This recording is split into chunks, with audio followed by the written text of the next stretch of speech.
Nation, the Derek Carr era is officially over. I'm just hopping on really quick just to kind of share my thoughts here. It's been kind of a weird day, a little bittersweet here, but let's just go ahead and get into it. After it's been reported all over social media, the Raiders coach Josh McDaniels announces that the team will start Jarrett Stidham over the next 2 games to have a look at the youth.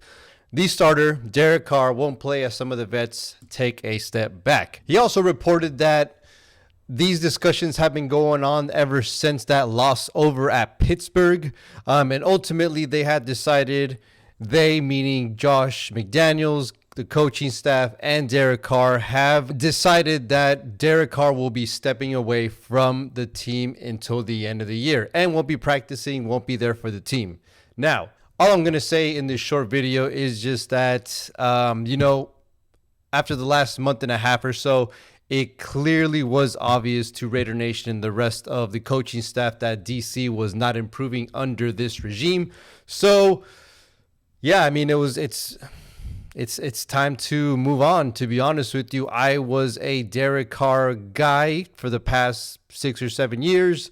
But lately, in the past 2 to 3 years, I've been switching my stance a little bit just because he hasn't really taken us to where we need to be, in my opinion. Now, last year was last year. The guy put the team on his back, put the whole organization on his back, and led us to the playoffs. I'm going to go ahead and give him that, give him major props for that.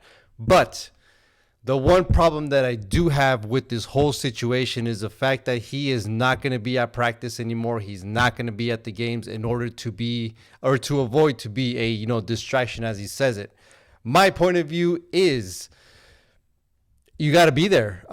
This decision sucks. I'm sure you were expecting to be the starter for the rest of the year. I am sure that you wanted to be the starter for the rest of the year, but it is what it is. This was a business decision. And if you don't like it, then you should have just played better. What I will say also is the fact that just because you don't like this decision doesn't mean that you don't have to be there for the team. You were the quarterback. You're no longer the quarterback. You need to be there for the starting quarterback moving forward. If it's the last 2 games, if it's the rest of the 2 years, whatever it's got to be. You're the backup now. You got to be there and, provide some insight for Stidham. Just how we were dragging Darren Waller for not being there during preseason and for the games to be with his brothers, on the field or just be on the sidelines. It's the exact same situation, man. You're not out there. At the same time, you're still part of the team and you need to be there for your team. So obviously this looks like a bad situation, really turning ugly quickly. But at the end of the day, it is a business decision.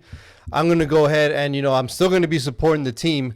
But I'm sure you guys have all, at this point know, if you guys have been watching me for the past couple of months and stuff, I do not like Josh McDaniels at all. So whatever it is, whatever he's got planned, he better do it right, and he better do it right next year because he's not going to have a scapegoat. And it's year 2. There's going to be absolutely no excuses for him and this team to go to the playoffs. So that was it for me. We're just going to go ahead and see what happens the rest of this year in this fucking shit show that has been the year of 2022. Raider Nation, peace out. I will see you guys with my preview in a couple of days.